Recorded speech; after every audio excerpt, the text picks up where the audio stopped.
Hi everyone. We're on book 8 of the Republic now. Book 8 is actually my favourite book of the Republic. It's the story of the Decline of Kallipolis, namely how it is that a good city can become corrupted. As part of the story, what Plato gives us is a series of kind of tableau of bad cities, cities that get increasingly worse, and the kinds of characters that are raised in each of those cities. It's a wonderful story, though I do worry that perhaps some of the details of actually what's going on get lost because of how old the text is. So in the interest of trying to keep this course kind of new and fresh and interesting and trying some different learning methods, given everything that's going on, I thought I would rewrite Book 8 of the Republic for you that will hopefully give you a more vivid idea of what's going on. Now, for those of you who are kind of wanting the main philosophical points, I would just encourage you to check out the PowerPoints that I've attached for this course. They'll give you a kind of clearer idea about what I think is philosophically significant, and they'll be more in the format of how this course has been. But for the rest of you, I encourage you to kind of go into podcast or audiobook mode, turn the video off, it's not going to be super important, and listen to the story. I hope you enjoy it.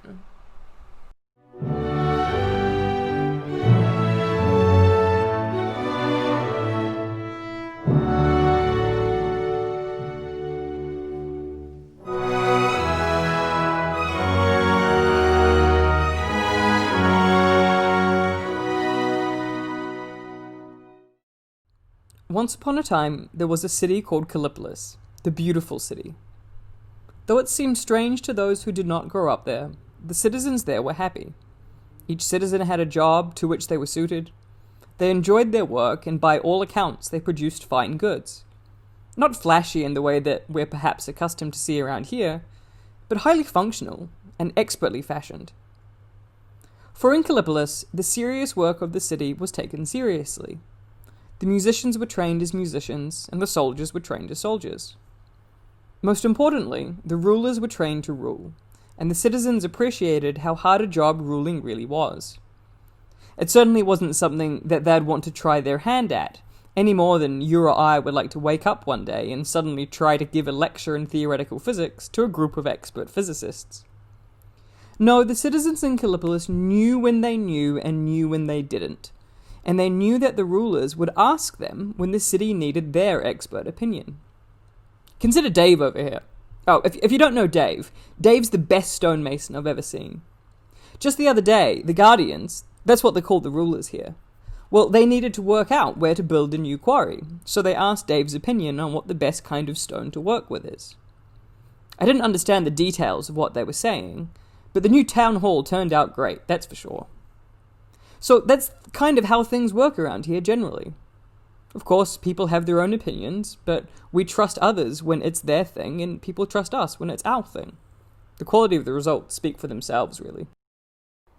In Kallipolis, the rulers did everything they could to make the citizens the best people that they could be. Now, the Guardians didn't know about genetics yet, but they did notice that some of the kids had a bit of a head start in some areas. And so they thought, well, I wonder if there's a way to give everyone a head start. And wouldn't you know it, they managed to work out how you can pull the stunt off. I thought it was just random how kids turned out, but I guess that's why I'm not a ruler. One of the Guardians tried to explain the formula to me once, but I got lost when I had to find the integral of the great aunt's birth number and then plot that against the likely rainfall in the 7th month. 7th month of the pregnancy? The 7th month. Anyway, it turns out the math for making good babies is really hard. How hard all that business of child making is probably why the Guardians eventually made a mistake. There are just so many variables that you have to adjust for in the real world that you can't always get it right. Even though, to their credit, they got it right for a really long time. Anyway, after the initial mistake with the birth numbers, that generation of kids just turned out kind of, well, off. They weren't bad, but there weren't really any outstanding students like there normally are. Both Justin and Sebastian, the people in charge of gymnastics and music, well, they said it was the first year that they didn't give out any A+, and that made them pretty worried. Normally the really good students are able to discover for themselves why the rules that we have here are the best ones, but those students seem to fight a lot. When you don't have people who are clearly the best at what they do, it's hard for the teachers to justify their methods, even when they've worked for years. That's when the fighting amongst the Guardians started. It wasn't violent, of course. At least not yet. But someone has to fill the job when the last person dies, you know? And although a bunch of the Guardians that year were amazing, I remember Chantal especially was incredible. She was so insightful and the best harp player I've ever heard. But there were a few people who didn't seem quite up to the job. Andrew and Chantal would disagree a lot. Andrew just couldn't see why the Guardians couldn't be trusted with private property if the craftspeople could. We Guardians are better than them in every way, he said. So surely we will handle whatever they handle even better. Chantal and lots of the other Guardians tried to preserve the old laws. And even when she got money, she didn't know what to spend it on, so she just kept living the way that she used to. But that's when the first big law was changed, when the Guardians were allowed private property. And when Andrew died, his son found a ton of money locked away in his wine cellar. No one really knew when he had started hoarding it or what he'd been spending it on, though. But it really did come as a shock to a lot of us. There were a lot of parades at that time, too. In 893, we were attacked again by the tribes to the north. One of the generals, Ferdinand, really went full ham during that war. He ended up enslaving a lot of those people, some of them Greeks, and he took more than a few for himself. We're always grateful to our soldiers for protecting us, so we put on the customary parade after the battle. Alyssa was super into that part. The chants were pretty catchy, to be honest. Lots of people think that's why she suggested starting the next war. She liked the fame and attention, and damn did she know how to fight on a horse. All of a sudden, all these teenagers wanted to be like her, and the auxiliaries supported the Guardians who were most likely to take them to war, so that they might get a chance to prove themselves in battle. The auxiliaries have always been a competitive bunch, but they normally knew when they needed to work as a team. The hoplites especially. You're screwed if you can't trust the shield maiden next to you. After Alyssa got so famous, though, people started going full Leroy Jenkins left, right, and center. All this fighting over honor changed what people thought was important. It was hard to feel good about doing really well in science or music when the soldiers and the athletes got all the fireworks. The Timocrat would be more obstinate and less well trained in music and poetry than Glaucon, though he's a lover of it and he'd love to listen to speeches and arguments, though he's by no means a rhetorician. He'd be harsh to his slaves, rather than merely looking down on them as an adequately educated person does. He'd be gentle to free people and very obedient to rulers, being himself a lover of ruling and a lover of honor. However, he doesn't base his claim to rule on his ability as a speaker or anything like that, but, as he's a lover of physical training and a lover of hunting, on his abilities and exploits in warfare and warlike activities. Wouldn't such a person despise money when he's young, but love it more and more as he grows older, because he shares in the money-loving nature and isn't pure in his attitude to virtue? And isn't that because he lacks the best of guardians? What guardian is that? Adeimantus said. Reason, I said, mixed with music and poetry, for it alone dwells within the person who possesses it as the lifelong preserver of his virtue. One of his parents nourishes the rational part of his soul and makes it grow. The others nourish the spirited and appetitive parts. Because he isn't a bad man by nature, but keeps bad company, when he's pulled in these two ways, he settles in the middle, and surrenders the rule over himself to the middle part, the victory-loving and spirited part, and becomes a proud and honor-loving man.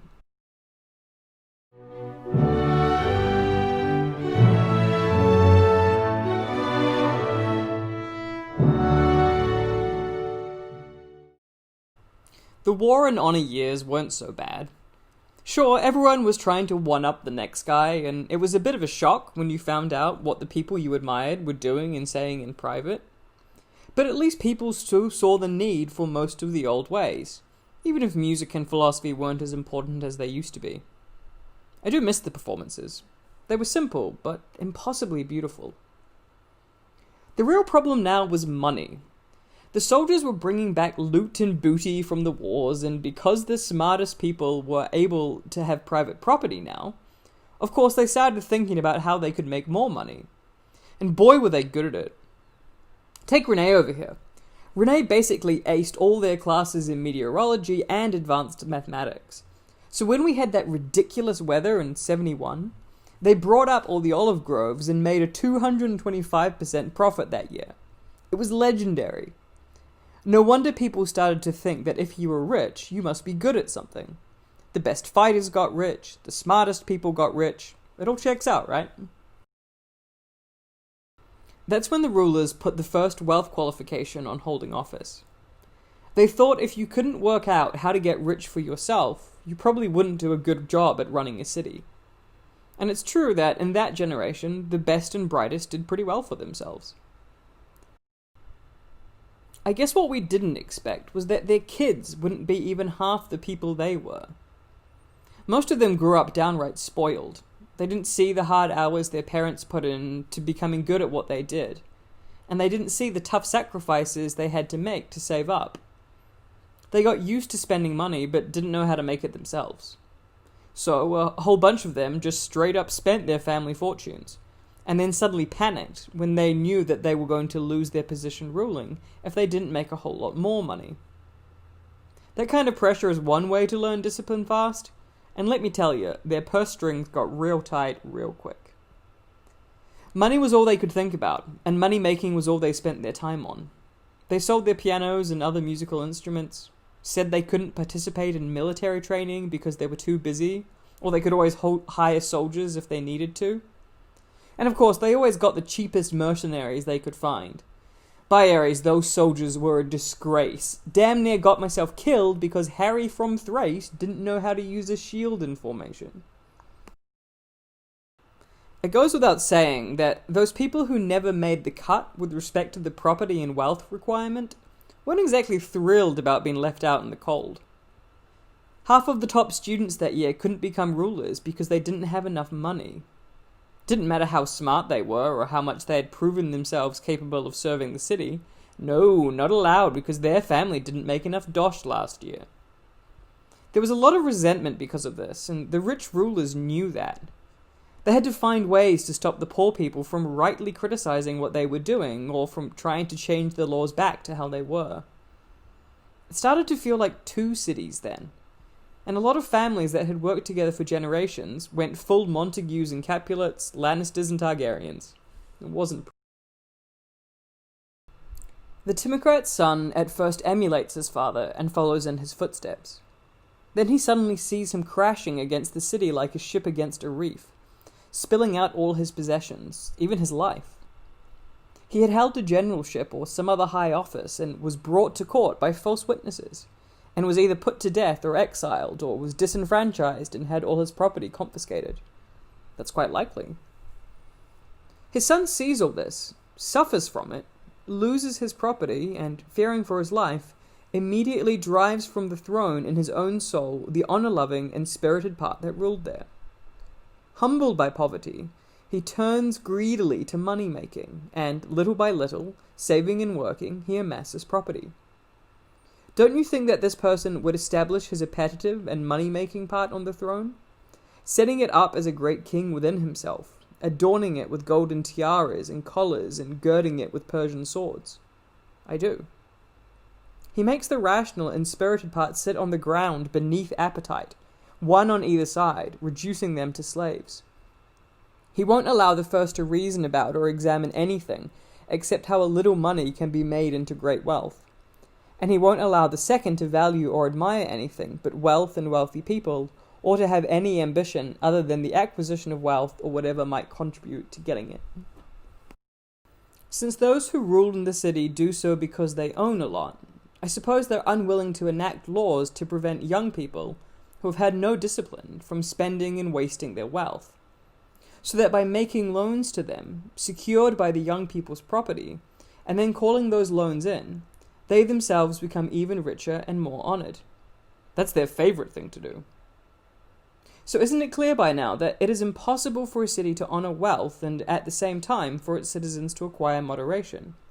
But one or the other is inevitably neglected. That's pretty clear.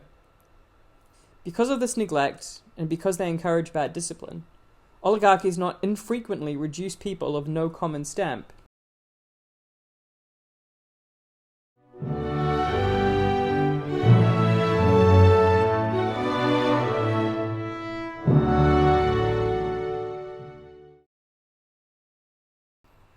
In the generation after the oligarchs took control, people were really angry. Part of this was the horrible loan scheme the oligarchs came up with. They'd give out loans to anyone who wanted them, then encouraged people to spend money on all these useless things that you don't need. Oh, you don't have 17 varieties of cheese, and you call this a party? How embarrassing for you. Wow, you don't even have an on-call servant to bring you your letters on a silver plate? However do you get anything done? Oh, only the 68 vintage. Oh, you can't honestly expect me to drink that, can you? And people brought into this trash. So they took out more loans and brought more useless things, and then, surprise, surprise, they couldn't pay back their loans, and they lost everything they had.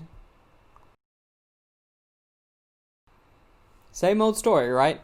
The rich get richer and spoiled, moderate wealth disappears, and more people get poorer. To make things worse, the northern tribes invaded again. Probably because they heard about the ridiculous things the oligarchs were showing off in their fancy summer houses. And there were a lot of tribesmen on the borders, so the full citizen army was called. Now, this was a sight, for sure, genuinely hilarious. These rich kids rock up on their horses with gold helmets and flowing capes, not even knowing the first rule about capes, or that gold is a soft metal. Meanwhile, the vast majority of the army are these people who have had nothing better to do since losing their jobs, except work out at the public gym and get high-key ripped. We won the war, but within a month the revolution was underway. It didn't take much for the poor to put two and two together and realize that it wouldn't take much to overpower the spoiled good-for-nothings. They'd heard about other cities that had tried this new kind of government. It was called democracy. The idea was pretty straightforward. One person, one vote. Everybody's opinion mattered equally, and when the city has to decide on something, you just get together and count the hands. Nobody told other people what to do. Each person did what they thought was best, and they were left alone to do it. Didn't make sense to have much of an education system either. Too much emphasis on what a few people think is right, instead of just letting you make up your own mind. Democracy seemed pretty chill to these young revolutionaries, so they thought they'd give it a shot. The Democrat spends as much money, effort, and time on unnecessary pleasures as on necessary ones. If he's lucky, and his frenzy doesn't go too far. When he grows older and the great tumult within him has spent itself, he welcomes back some of the exiles, ceases to surrender himself completely to the newcomers, and puts his pleasures on an equal footing. And so he lives, always surrendering rule over himself to whichever desire comes along, as if it were chosen by lot. And when that is satisfied, he surrenders the rule to another, not disdaining any, but satisfying them all equally. And he doesn't admit any word of truth into the guardhouse. For if someone tells him that some pleasures belong to fine and good desires, and others to evil ones, and that he must pursue and value the former, and restrain and enslave the latter, he denies all this, and declares that all pleasures are equal and must be valued equally. And so he lives on, yielding day by day to the desire at hand. Sometimes he drinks heavily while listening to the flute, and at other times he drinks only water and is on a diet. Sometimes he goes in for physical training, at other times he's idle and neglects everything. Sometimes he even occupies himself with what he takes to be philosophy. He often engages in politics, leaping up from his seat and saying and doing whatever comes to his mind. If he happens to admire soldiers, he's carried in that direction, if money makers, in that one. There's neither order nor necessity in his life, but he calls it pleasant, free, and blessedly happy, and he follows it for as long as he lives.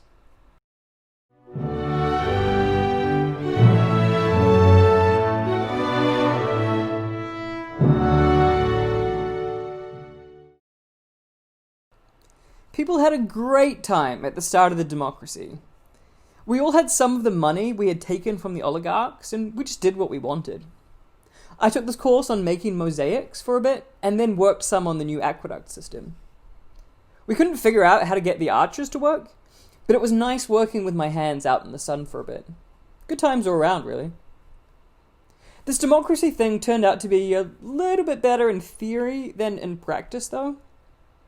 The problem is that any system of government is going to need some rules, but people felt really uneasy about telling other people what to do, and rules tell people what to do.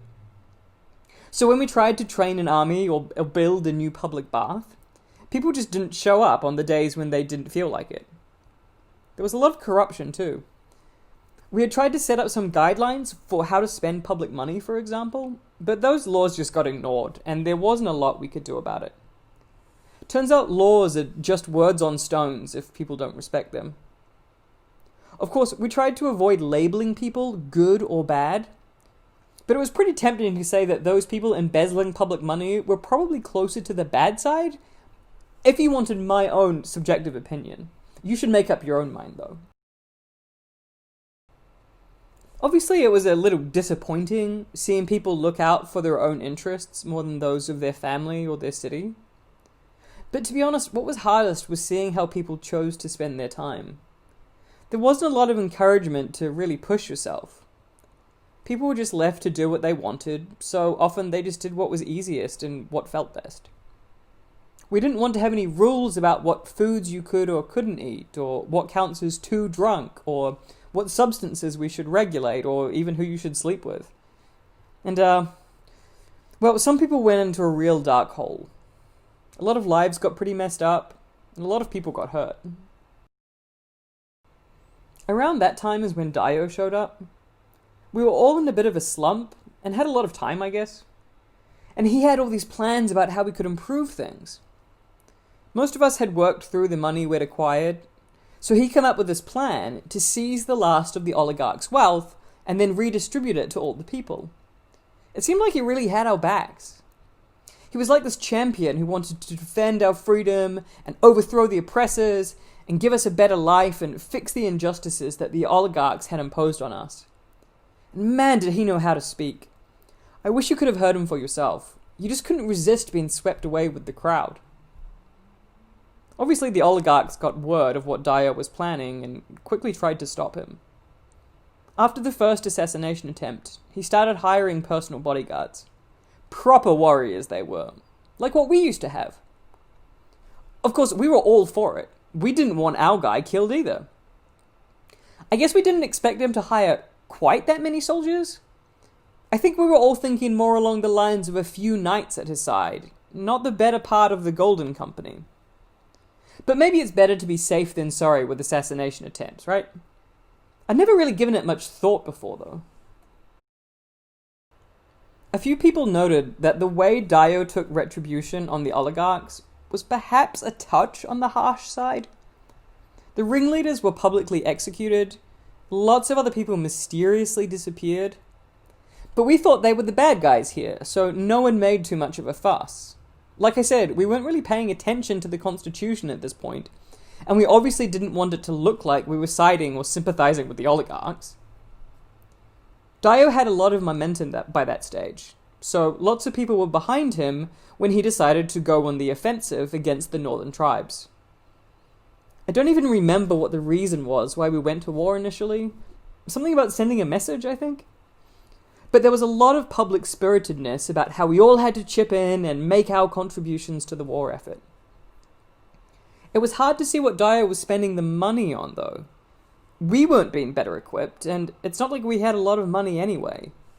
I guess his guards still needed payment? When the war had begun to drag on, some of the other leading citizens began to speak up against what Dio was doing, demanding that his expenditures be made public and that a more stable system of government was set up in the wake of the power vacuum left by the oligarchs. At first, he talked his way out of the criticisms. Things are different in wartime. We need to take extra precautions. Spies are everywhere, and we can't just release sensitive information. We'll set up new committees once the war is over. And things like that. Those people who still weren't satisfied or had a big public following ended up getting moved to foreign posts. It's easy to forget about people when they were in other countries, and it quickly became hard to find any public opposition to Dio. They all just disappeared.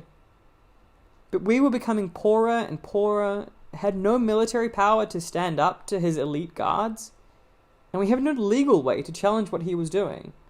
We left the Constitution behind a long time ago. Perhaps most concerning was Dio himself. He couldn't handle his newfound power. Without anyone to stop him, he shamefully violated what little we still held sacred, and the whispers of what he did in the private quarters of his palace should not be repeated in polite company. The guests at his feasts and parties were more like playthings. One girl, a prostitute whom he particularly liked, came up with a cruel prank to pull on his own mother, and rumor had it that he deliberately wounded his own father in a fight so that the poor old man would die and Dio would get what little money his father had left behind. He thought it was hilarious. Behind the reveling was a deep paranoia, though. It was as though he'd become unhinged. He refused to leave the palace in case he was mobbed. What few friends he had left, if you could even call them that, well, they didn't dare say anything bad about the political situation in case it sent him into a rage. One of the people he had taken a fancy to mentioned that he never sleeps through the night, plagued by violent dreams. It's hard to tell which is more nightmarish, though. The tyranny we live under, or the tyrant himself.